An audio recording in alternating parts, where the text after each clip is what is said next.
This is Disneyland News Today. I'm Tom Corliss, and we're, of course, on our Toontown set because this week we celebrated 30 years of Mickey's Toontown at Disneyland Park. You can watch our very special episode of News Tonight on the WDW TV channel if that interests you. But nonetheless, we'll move on now. Here are the top Disneyland Resort stories for March 10th, 2023. Engineer Souvenirs, the gift shop at the exit of Mickey and Minnie's Runaway Railway in Toontown at Disneyland Park, has finally opened, now a week ahead of the rest of Mickey's Toontown. While Runaway Railway has been operating since January, curtains have blocked off most of the Engineer Souvenirs shop while construction wrapped up. A modern train is pictured above the Engineer Souvenirs marquee sign, and the floor of the store has lines that look like a train track made of blocks, while a real model train moves on a track above guests' head. The name and some of the theming is a reference to Engineer Toys, a shop that was at the entrance of Disney California Adventure from when it opened until 2011. Also, that modern-looking train outside is a reference to the Disney Viewliner. It was an attraction that operated in Tomorrowland for a short period of time back in the 1950s. According to the Orange County Register, only Mickey and Minnie's Runaway Railway merchandise is available during this soft opening period.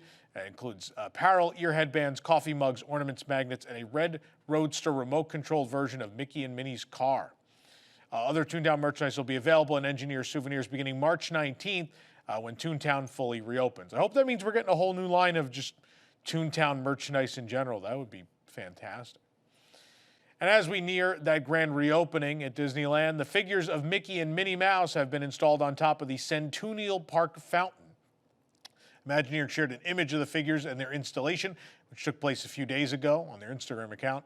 The figures show Mickey holding up Minnie in her blue dress and red hat, who is holding a watering can. Meanwhile, the marquee sign for Café Daisy has been installed just steps away in Mickey's Toontown. The sign features Daisy Duck dressed as a chef, and small daisy flowers encircle her and the entire sign.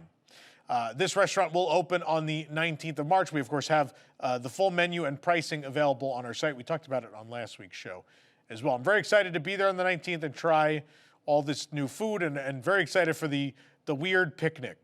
I'm getting the blanket, I'm getting the picnic basket. I'm going to go sit on that lawn and do something meant for small children. Should be great. D23 has stated in a new post that the Avatar experience coming to Disneyland Resort will be as amazing as Pandora, the World of Avatar at the Walt Disney World Resort. D23 didn't reveal any new details about what the experience may be, but CEO Bob Iger's original announcement was that a version of Avatar will come to Disneyland Resort, so maybe not a full land like Pandora, but it's still very unclear. Here's exactly what D23 stated. While details on the coming Avatar experience remain under wraps, it promises to be as amazing as those found at the Walt Disney World Resort. If you've had a chance to experience Pandora, the World of Avatar, Disney's Animal Kingdom theme park, you have a pretty good idea of what Imagineers are capable of, said Bob Iger when he announced the plans on February 8th. Cameron, the director of the Avatar films and founder and CEO of Lightstorm Entertainment, added that the immersive park's experiences dovetail with the movie's themes.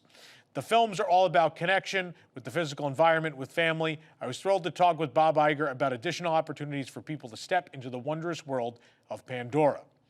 The Disneyland Resort announcement has been a long time coming since Walt Disney Imagineering has been working to imagine more ways to bring Avatar stories and characters to life since 2017 when the first land opened.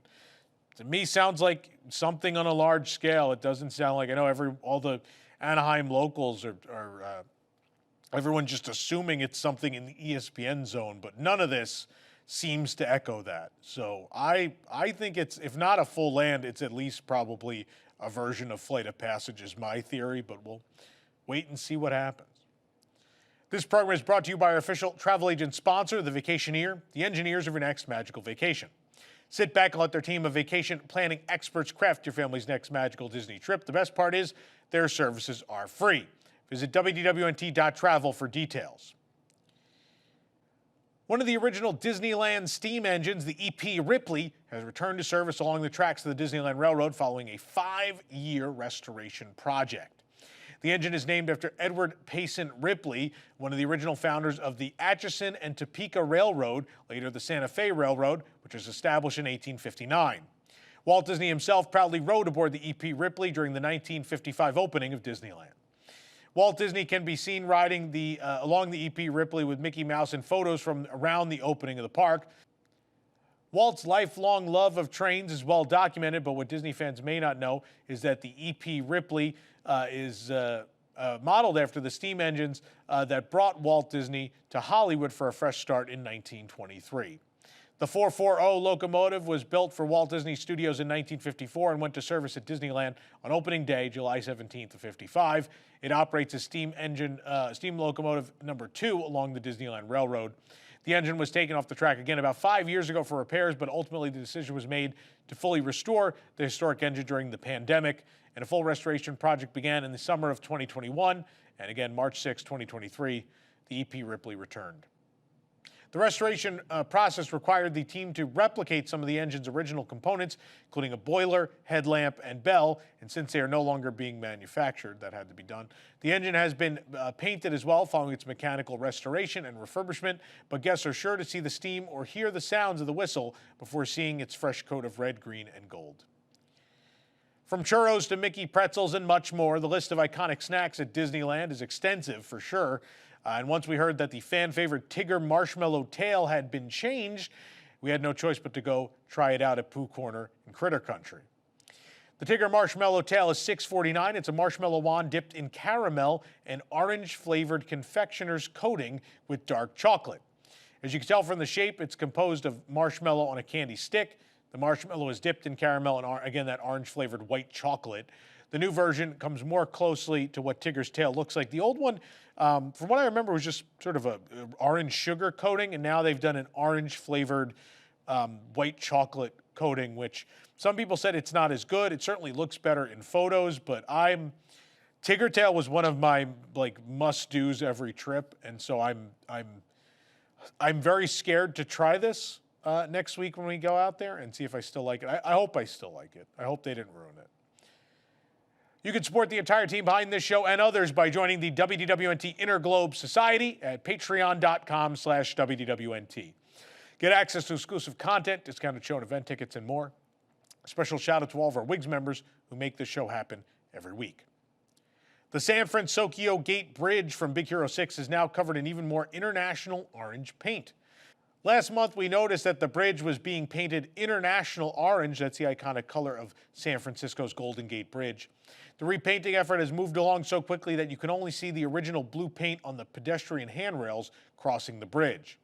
The bridge closed last month as work needed to be completed around the structure before Grizzly River Run reopens from its refurb on March 17th, as this area is also used for the overflow for the ride's water that will be underneath the bridge. New concrete pillars are in place within the water to support the towering Torii Gate structures, which will cover the bridge as seen in the concept art. The bridge's towers blend Torii gates, a traditional Japanese gate most commonly found at the entrance of or within a Shinto shrine, symbolically marking the transition from the mundane to the sacred, with the iconic suspension towers of the Golden Gate Bridge. You can also see that the walkway deck of the bridge has been completely removed. We still expect most work to conclude on the San Fransokyo Gate Bridge before the Grizzly River Run refurbishment ends on March 17th. And San Fransokyo Square will open this summer, replacing Pacific Wharf as a somewhat light retheme. Catal Restaurant and the Uva Bar and Café in downtown Disney District will be closing soon as the shopping and dining district continues to be reimagined. The restaurant and bar cafe will be open through April 9th, but close beginning April 10th, again to make way for an exciting new addition to the downtown Disney district. The new addition is the Mexican restaurant Paseo and Centrico from Michelin-starred chef Carlos Gaitan. Meanwhile, the temporary Earl of Sandwich Tavern just opened at the downtown Disney district after the old Earl of Sandwich location closed, and Ralph Brennan's Jazz Kitchen and Jazz Kitchen Express remain under construction for a retheme. And in January, the Disney Home Store and Wonderground Gallery closed to be moved to new locations. Work in full swing to redo downtown Disney. Disney has finally announced the opening dates for the villas at Disneyland Hotel. Starting from September 28, 2023, the new villas will be available for guests to stay in. Disney animation artist Lorelei Beauvais, who is renowned for her contributions to beloved movies The Princess and the Frog and Encanto, has designed a unique mural that will adorn the lobby of the villas. Here we see a seating area with large floor-to-ceiling windows and an abstract chandelier, and in the background is a hallway leading to guest rooms. The villas at the Disneyland Hotel will offer a choice of 344 guest rooms in a variety of themes, including duo and deluxe studios, 1- and 2-bedroom villas, as well as grand villas. These rooms come equipped with modern amenities that reflect the Disney brand and are adorned with themes inspired by timeless films from Walt Disney Animation Studios like The Jungle Book, Sleeping Beauty, Princess and the Frog, Fantasia, and others. During their stay, guests will have the opportunity to visit a colorful mid-century modern pool area designed for the whole family. The booking schedules are as follows. On Wednesday, March 15th, Disney Vacation Club members can begin to make rental reservations by calling member services at 800-800-9800. On Thursday, March 16th, Disneyland Resort Magic Key holders can start booking rental reservations by contacting 714-956-6425. And on Friday, March 17th, all guests can make rental reservations online at disneyland.com/villas Disneyland Hotel or by contacting 714-956-6425. The villas are limited in availability and are subject to restrictions and change without notice. We hear plenty about the wild guest incidents at the Disney parks these days, but it's not often we hear about celebrities getting some comeuppance of their own at the happiest place on earth, as what happened to actress and comedian Rebel Wilson recently. During an interview on The Daily Show, Wilson was talking about her engagement at Disneyland and stated she goes every weekend, every important holiday, and every major life event, before bringing up how she was once trespassed from the resort. She stated, quote, "I will say I did get banned from Disneyland for 30 days because I took a photo inside a secret bathroom at Disneyland, which is illegal at the park." Jokingly, she added, "They called me up and said, 'Rebel, what 30 days did you not want to come to Disneyland because you're away filming a movie or something?' And I was like, 'Oh, well, June would be fine.'"